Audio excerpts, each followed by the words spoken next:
na kami. Pero bago kami umuwi, kukuha muna kami ng permit sa barangay para sa drone. Ano pa-blatter mo?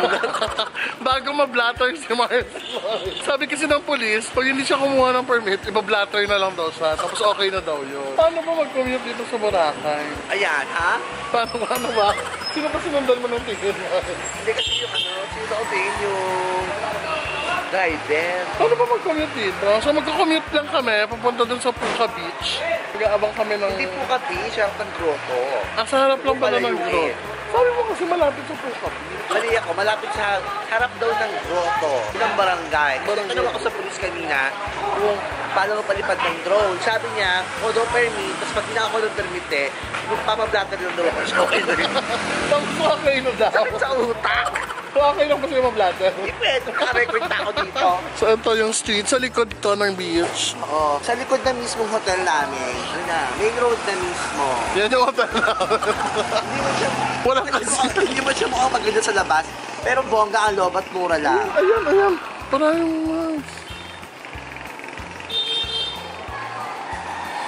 Kung mamaya, may hirap pala tayo kumuha na. kaya nga tsikahin na natin. Ayan siya.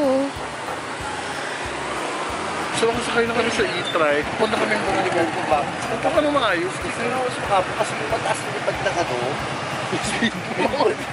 bumaksak ako sa harapan. Bumagsak ka ba talaga? Oo, kasi parang tumalog yung speedboat. Tumalog din ako. Kami nakakuha ng permit kasi no-fly zone. Malungkot ako. Pero doon talaga kailangan sumunod sa mga batas. Hindi pwedeng umeklat ng umeklat kasi may mga batas ng Pilipinas na kailangan sundin natin. Sumusunod ako sa batas, nagbabayad ako ng tax. So, go. Sayang naman yung binabayad ng tax pag nilalabag mo din yung mga ordinansa. So no-fly zone ng Boracay kasi nga pinadaanan siya ng airplane at ng helicopter. Ito. Sakay na tayo. Ay. So babalik na lang kami ng hotel kasi mag-check out na kami. Pauwi na kami today. So hindi na kami makapagpalipad ng drone. Pero okay lang. Susunod na balik namin dito. Yan, sa e-trike kami sasakay dahil mas bongga yung e-trike. Ito yung regular tricycle. Hindi kami kasya doon. Obvious naman yun. So dito, nakakatuwa dahil eco-friendly talaga ang Boracay. Ang dami ng mga e-trikes dito. At ang e-trikes ay electricity generated na channel din. So wala silang masyadong na... Carbon footprint. Oo. Pero meron pa din yan. Pero konti lang. Bili tayo niyan, Mai. Wow. Pag dala tayo, nakatira siya. Pag pupunta tayo sa bahay ng isa't isa. Dito sa taso. Sa lang yung last. Ako, go lang ng go, Mare. Gusto ko lang ng go signal mo. Tumunog ang maleta ko. May mga plano kami na kailangan niyang abangan. I-reveal namin soon. Dito kami ni Mars. At sa likod. Pailanan po ba ito, kuya, yung dito sa likod mo? Lahat yan, balik ito yan sa Ito yung nasa likod mo Magkano na. to? Kuya? 200. 200. So, 200. 2,000. Huh? Bye, Boracay! Tapos wala siyang ingay, no? Kasi sila ng sakyan. Gano'ng katagal yung battery nito, kuya? 4 na oras. So, mag-charge ka na naman. 4 na oras din. 4 hours na gamit, 4 hours na charge din. Or may extra battery ka, kuya? Mayroon ako sa chargingan namin. So, kapag bumiyahe ka, charge mo din sa mo battery. So, kailangan may extra battery kapag may ganito ka. So, Mare, take note of that. Yes. Pero bongga na yung pagiging kita natin sa Ditong vibe, dito yung vibe natin. Parang mo to. Yun nga, meron Ay, din. tanong kaya. Oo, may ganun sila dito sa Cavite. Sinasakyan ko siya.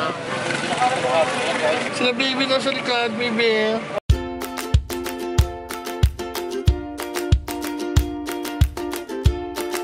Kukuha na ulit ko ng package dahil nakatamad ng Pero dire-diretso na.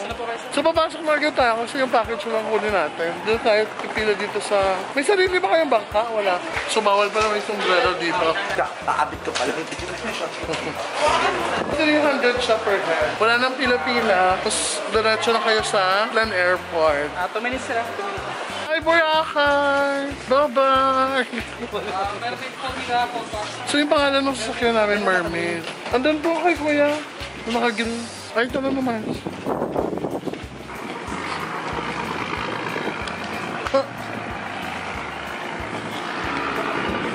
Oh!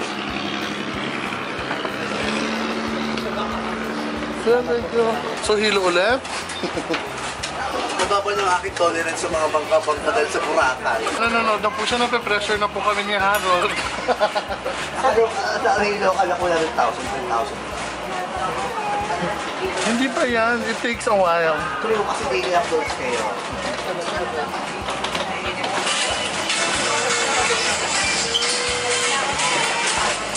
Ah. 11.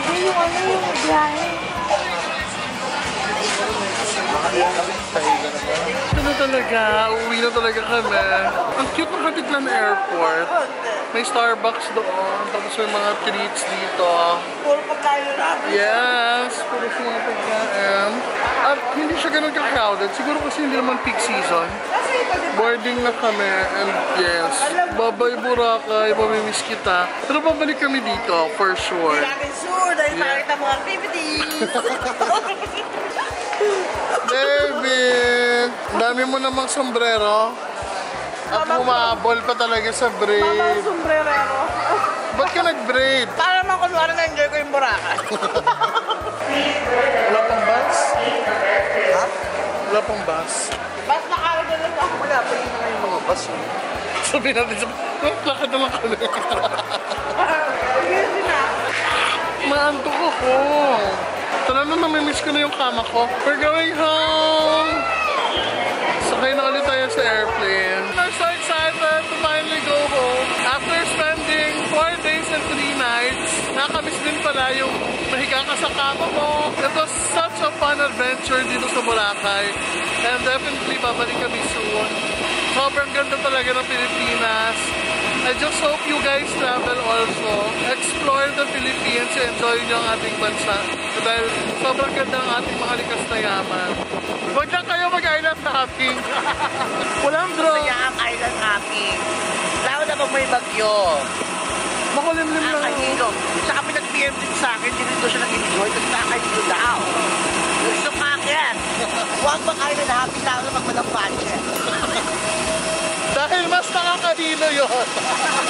So ayan, nasa Manila na tayo, and the first thing that we did, hindi muna tayo umuwi because I needed to pick up something from the grocery. Wala nang food si ramen. Wala din kaming food at home because nga, we came from Boracay. So you need to get something from the grocery. Yung food namin everyday in the house. At yung pang juicing ko dahil wala na din. So let's go around and grab some food. We're finally home, and I'm just so tired dahil hindi ko ba alam, ngayon ko lang naramdaman yung pagod. Siguro kasi masyado kami nag-enjoy sa Boracay. Kaya yung pagod parang wala na. And namiss ako ng aking baby. Namiss ako ni Ramen. Nag-behave lang daw siya. Hindi daw siya naging makulit. So, namiss ko na ng aking baby. The saddest part about going on a trip lagi is leaving behind ramen or leaving behind your pets, diba? I'm sure naramdaman niyo din yan. But thank you to my cousin, sila Clifford, and yung kanyang wife na si Eljan. They were the ones who took care of ramen. Iniwan lang namin si ramen sa kanila. Kaya, we know that she was in good hands. Maraming salamat sa pagsubaybahay sa aming Boracay trip. If I haven't mentioned yung pinaka-importanting part ng trip on why we really enjoyed it at kung bakit talaga kami naging masaya sa trip na yon, it's because of the company, syempre. It's because of who we were with. O, diba? Ganun lang naman talaga yung sikreto sa isang masayang trip. Nakasalalay talaga yun sa kung sino yung kasama mo at sa dynamics nyo bilang magkakasama. Kasi minsan we go on a trip tapos may hindi tayo ka-bout or hindi tayo kasundo sa mga gala or sa mga plano. But of course, kasi kami ni Mars Lloyd, kami ni Ate Suzette, syempre si Baby Boy, we know each other well and we've been together in so many travels na alam na namin yung gusto ng isa't isa na parang naturally, alam na namin kung anong oras gigising, alam na namin kung saan pupunta, kung kailan kami gutom. Parang, alam mo yun, it takes a lot bago ko nyo marating yung level na yon, but it's worth it because you are investing in a relationship, you are investing in something that you know would last a lifetime. Kaya yun nga as you grow older, sabi nga dun sa Instagram post ni Mars Lloyd, as you grow older, you really don't need a ton of friends. All you need are those true ones na alam mong magsistay with you, magsistick with you no matter what. And I'm just so thankful that I found Mars Lloyd, si Ate Suzette, and si Baby Boy, syempre, who's just so game sa lahat na hindi ako nahirapang ipakilala siya sa friends ko, sa existing friends ko. Dahil ano naman siya, he's very nice, he's very approachable, he's very down to earth, and marunong siya talaga makisama. kasama. Siyempre sa bawat trip, siyempre importante din na pagplanuhan, lalo na kung malaking grupo kayo, you have to plan it all out and you have to agree, lalo na kung hindi nyo masyadong kakilala yung mga kasama nyo. Lalo na pag hindi nyo din ganun ka-close, kailangan nyo talagang pag-usapan yan bago pa magkaroon ng conflict. Dahil sobrang bilis magkaroon ng conflict, lalo na kapag hindi kayo magkakasundo. Always make sure na ma-enjoy nyo yung bawat trip nyo. Always make sure na ma-maximize nyo yung potential ng bawat trip nyo kasi sayang. Those are the moments that will stick with you forever. Yung bawat travel mo na yan. So make it a wonderful experience. Kaya ayan, that's our Boracay trip. I am just so happy. I'm just so recharged right now. Maraming salamat sa pagsubaybay sa amin. Abangan nyo ang vlog ni Mars Lloyd. Siyempre, sa Boracay trip namin dahil bongga yon. I'm sure na ma-enjoy nyo yon. Abangan nyo yun sa kanyang channel. Kaya hanggang sa susunod dahil we need to unpack the saddest part of every trip. Mag-unpack ka ng bagahe. We need to unpack and we need to rest. Kaya magkita-kita ulit tayo sa susunod na vlog. Ito pa rin ang inyong nag-iisang pambansang Madara, Madam Ellie. Bye! Carmen, say bye. Say bye. Bye. Bye.